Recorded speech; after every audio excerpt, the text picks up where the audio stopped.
नमस्कार दोस्तों, मेरे चैनल में आपका स्वागत है। आज हम जिस शेयर का एनालिसिस करने वाले हैं वो है ब्राइटकॉम ग्रुप। तो ब्राइटकॉम ग्रुप का शेयर जो है पिछले ट्रेडिंग सेशन में 103 रुपये 50 पैसे 103 रुपीज़ 50 पैसे पे ट्रेड कर रहा था। लगभग 5 रुपीज़ 25 पैसे ये डाउन चल रहा था। तो अगर आप इसका 52 वीक का हाई देखें तो ये 122 रुपीज़ 88 पैसे होता है और लो होता है 3 रुपीज़ 48 पैसे। लगभग 26,30,692 वॉल्यूम के शेयरों में पिछले ट्रेडिंग सेशन में खरीदी बिक्री दर्ज की गई। फंडामेंटल्स पर नजर डालते हैं दोस्तों, तो मार्केट कैप 21,673 करोड़ का है, काफ़ी अच्छा मार्केट कैप है। आरओआई रेट 15.87% है, ये भी काफ़ी अच्छा है। अर्निंग पर शेयर 5.51 है, ये भी बहुत अच्छा है। डिविडेंड यील्ड 0.03% का है।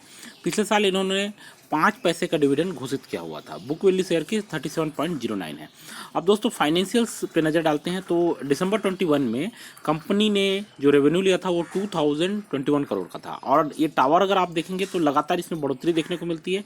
दिसंबर 20 से दिसंबर 21 तक एक साल के अंदर 879 करोड़ से ये 2021 करोड़ तक पहुंच गए।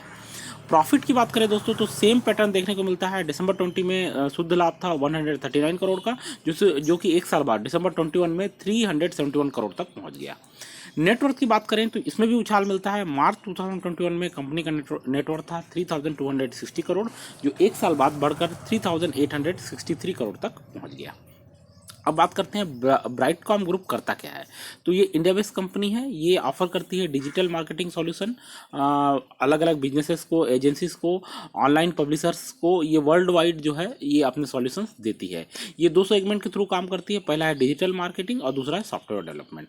तो ये जो है ये जितने भी एडवर्टाइजर्स हैं उनसे ये कनेक्ट करती है और अलग अलग जो है ऑडियंस को अपने डिजिटल चैनल के जरिए ये जोड़ती है और इस तरीके से ये काम करते हैं।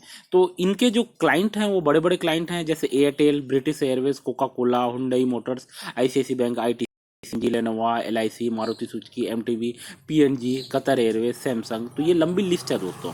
तो काफ़ी जानी मानी कंपनी है और ग्लोबल प्रेजेंस रखती है। स्थापना इसकी 1999 में हुई थी।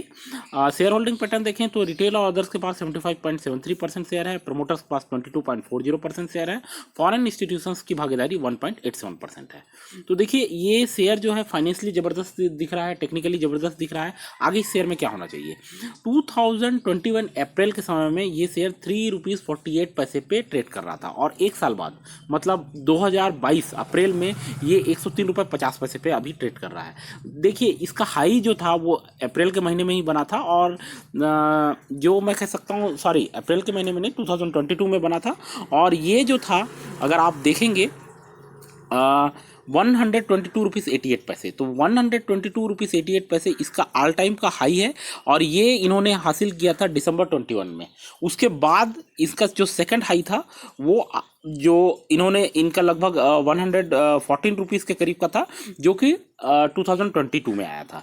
तो देखिए ये शेयर जो है पेनी स्टॉक हुआ करता था 3 रुपीज़ 48 पैसे से, ये सीधा अभी 103 रुपीज़ पर ट्रेड कर रहा है और इतना ज़बरदस्त इसने परफॉर्मेंस दिया हुआ है। लगभग 2584% इसने उछाल ली है। मतलब 1 लाख का 27 लाख बन गया है। किसी ने एक साल पहले 1 लाख लगाया होगा तो वो 27 लाख बन गया।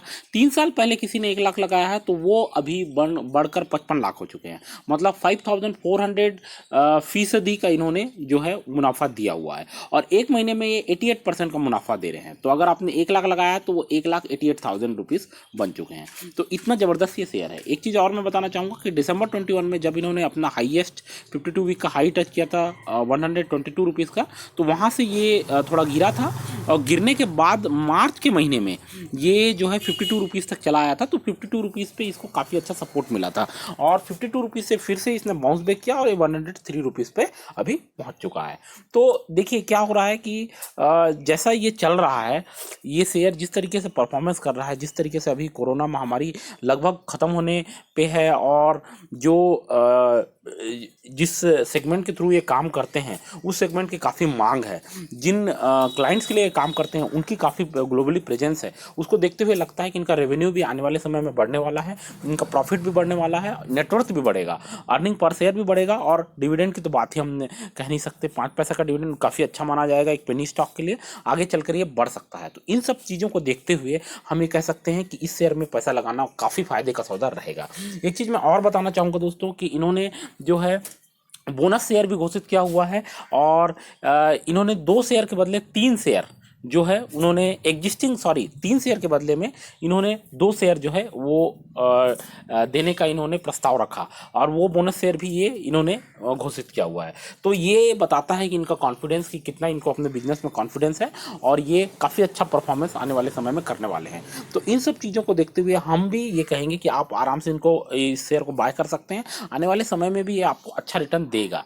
लेकिन देखिए इस तरह के शेयरों में एक चीज़ ये होती है कि एक पर्टिकुलर पॉइंट ऑफ टाइम में आने के बाद में जो है एक ब्रेक लग जाता है, वहाँ से ऊपर जाना इसको थोड़ा मतलब अच्छा बहुत बढ़िया परफॉर्म करना पड़ेगा, तभी जाके ये ऊपर जाएगा। तो अभी ये 103 पे ट्रेड कर रहा है, इसका जो 52 वीक का हाई है 122 रुपीज़ है, ये 150 रुपये तक जा सकता है दोस्तों आने वाले समय में। तो आप खरीदना चाहें अभी खरीद सकते हैं, और 10% का मैं कहूँगा आप प्रॉफिट लेके निकल सकते हैं। लेकिन लंबे समय तक रखना चाहेंगे तो 150 तक का आप टारगेट रखिए, और वो आप रिप करके निकल सकते हैं, जो कि 6 महीने तक में आसानी से अचीव हो जाएगा। लेकिन उसके बाद आपको संभल के रहना पड़ेगा, आपको फाइनेंशियली देखना पड़ेगा। अगर इसकी फाइनेंशियल कंडीशन अच्छी है, सेल्स अच्छी है, तभी आपको आगे के लिए शेयर को होल्ड करना है, नहीं तो आपको बेच के निकल जाना है। क्योंकि क्या होता है, कई बार शेयर नीचे गिरने लगता है, और उसके बाद क्या होगा, लोअर सर्किट लगना चालू होगा, और आपको जो है बायर नहीं मिलेगा। तो ये सब चीज़ें जो है इस प्रकार के शेयर पे आपको ध्यान देकर, जो कि कह सकते हैं कि जो प्लानिंग करके आपको जो है ट्रेडिंग करने की ज़रूरत है। तो हमारा रिकमेंडेशन बाय का है, और डेफिनेटली 52 रुपीज़ इसका सपोर्ट लेवल है, वहाँ से नीचे नहीं जाएगा, किसी हालत में नहीं जाएगा। तो आप बाय कर सकते हैं उस लेवल पे। अगर ये नीचे की ओर जाता है तो आप एवरेज भी कर सकते हैं, अगर आप नुकसान में आ गए तो, जो जिसकी संभावना बिल्कुल ही कम है, नील है। तो हमारा जो रिकमेंडेशन है वो बाय का है। इसी तरीके से मेरे चैनल देखते रहे दोस्तों, पसंद आए तो सब्सक्राइब करना ना भूलें। थैंक यू, धन्यवाद।